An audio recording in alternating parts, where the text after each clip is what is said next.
Hey everyone, this is Enormous with TekDefense, and for TekTip episode 15, we're going to go over the first stable release of Automater. Alright everybody, so as I stated in the intro, today we're going to talk about Automater.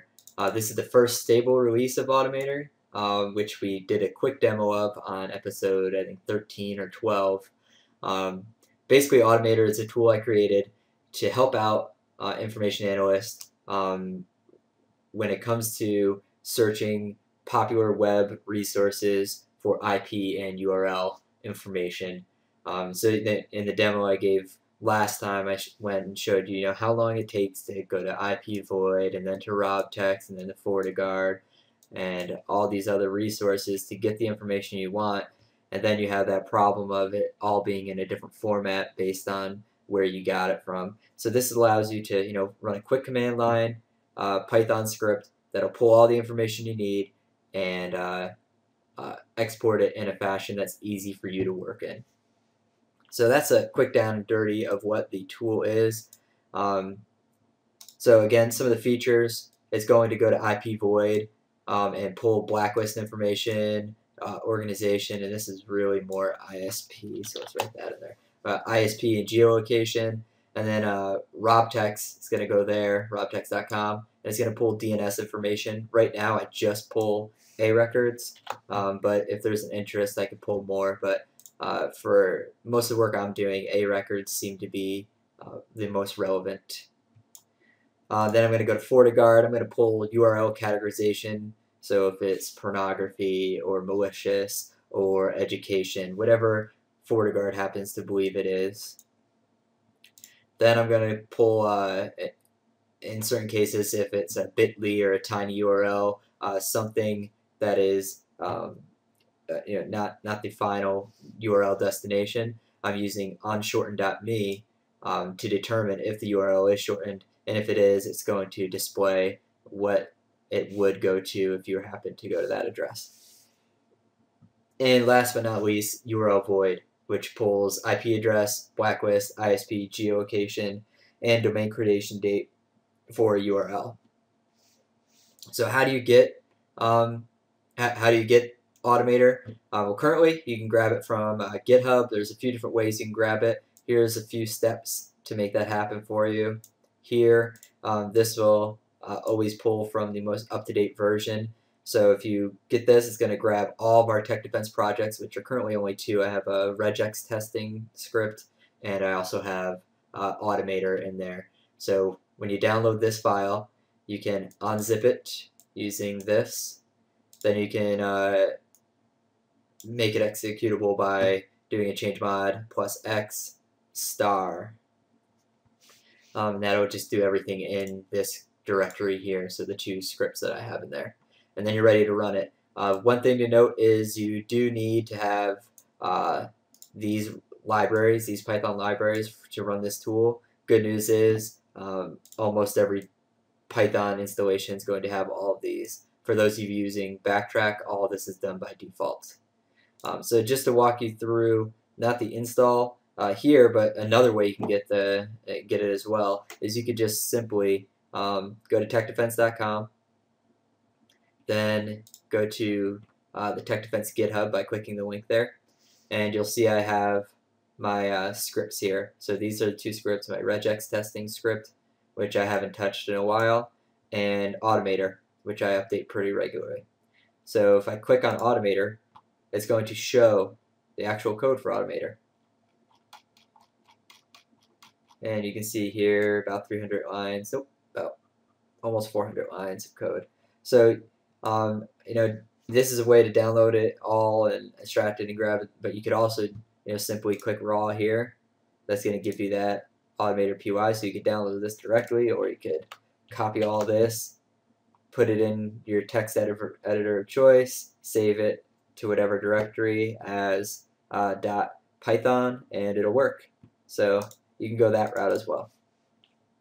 Whatever works for you. But what I really want to do is show you what we've done with the tool. So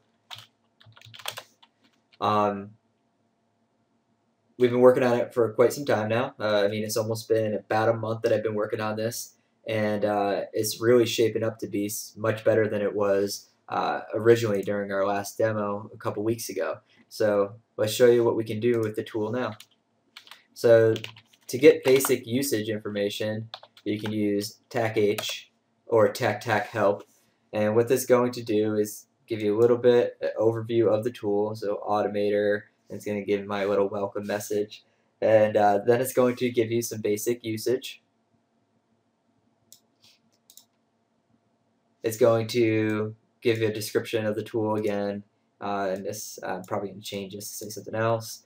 And then it gives you what each argument is and what it does. So the one we're currently in is TekH or TekHelp, and that gives us the show the message and exit.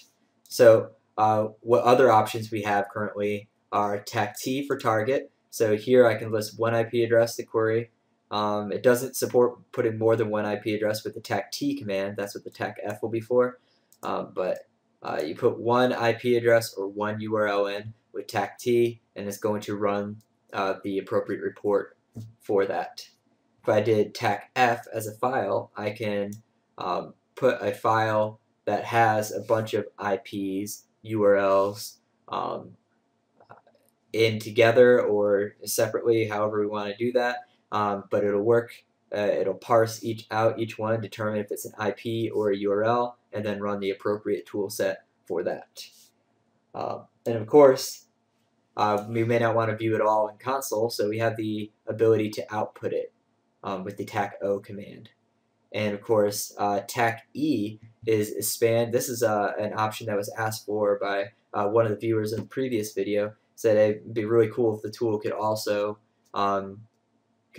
check to see if a URL was shortened, and if it is shortened, such as like bit.ly or whatever, it would then expand it out to what it should be. So that's what this portion of the tool is for. So quickly run through. I've got a few commands over here I pre-created to demo what the tool can do. So let's make this a little bit bigger. And what you saw behind there, by the way, is just what I used to create the code. So this is PyDev, which is a module for Eclipse. So yeah, if you want to do Python work, this is one of the best IDEs I've seen. All right. So we're going to do our first one is just let's do that again. So it's just a TekT for target, and then I'm going to give it an IP address. And you'll see it's going to first tell you, hey, it's determined that 188.95.52.162 is an IP, and because it's an IP, it's going to run the IP toolset. Then it's telling you it's generating the report, and then it starts running through each tool. So first it grabs Robtex information. So it says it's going to pull what domains have A records that point to this IP address, and these 4 domains do. It's also going to go to IPVoid and look up a blacklist status.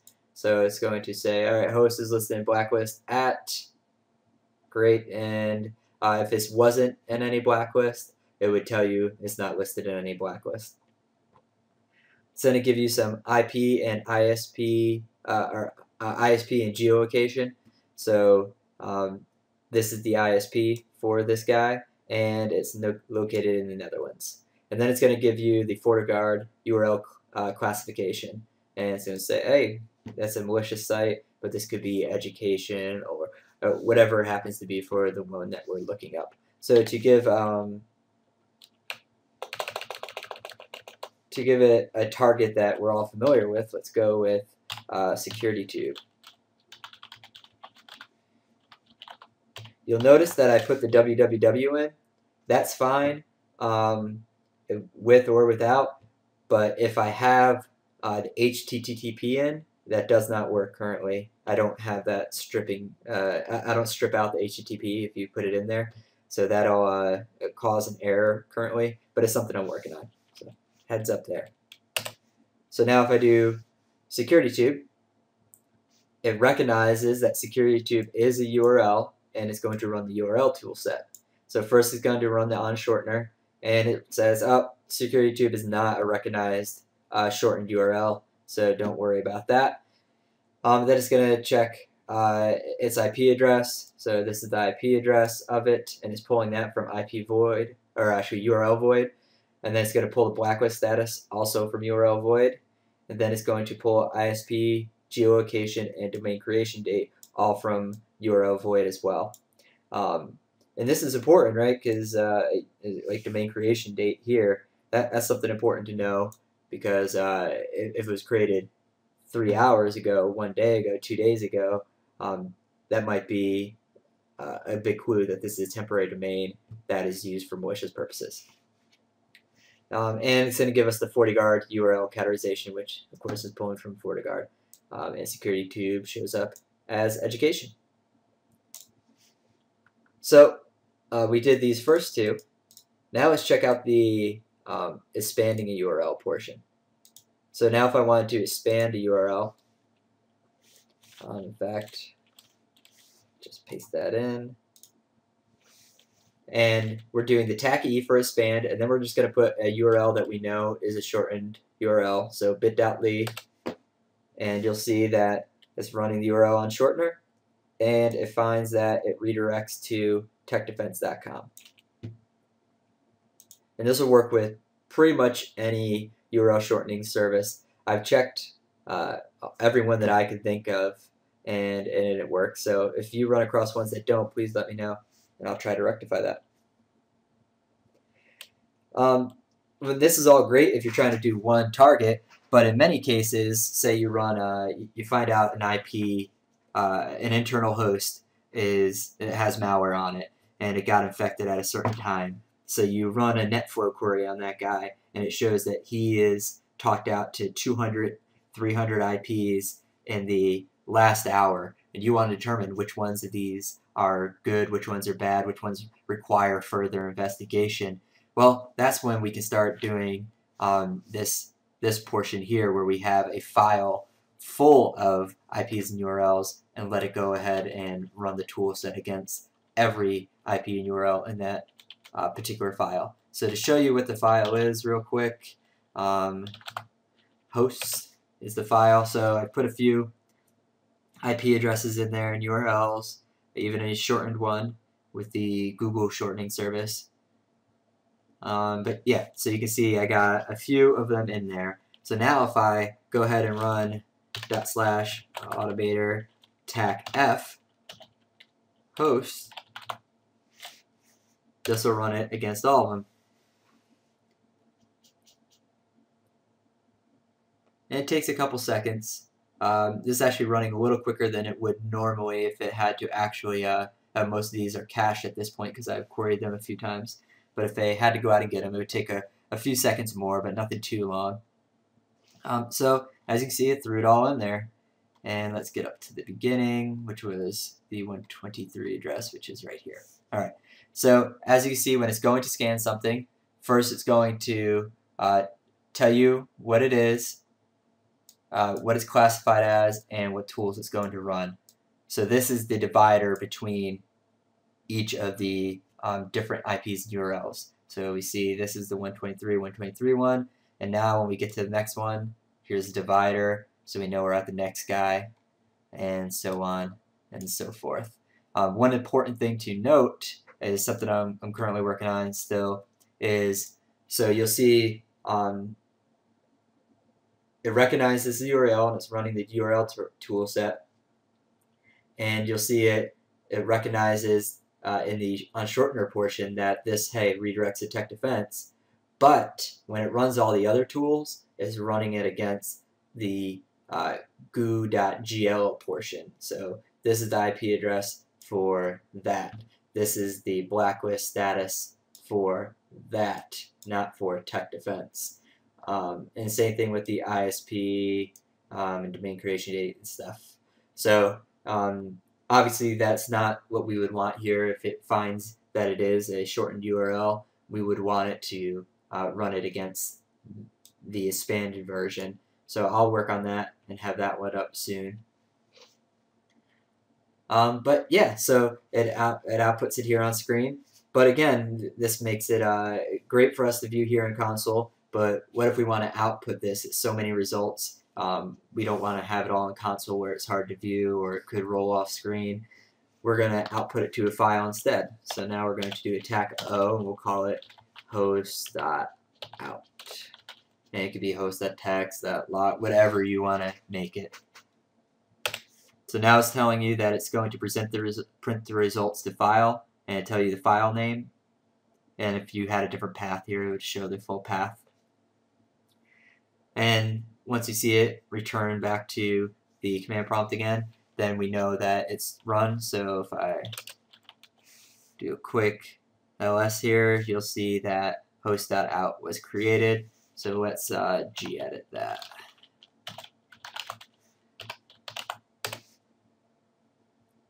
Alright, so let's go all the way up to the file, and you see it does the same thing it did on console, except it's just putting it in a file that's there for you to view. So good information, awesome stuff. I hope this tool is useful for you guys, but I'd like to hear more from you about different features you would want to have in this tool set.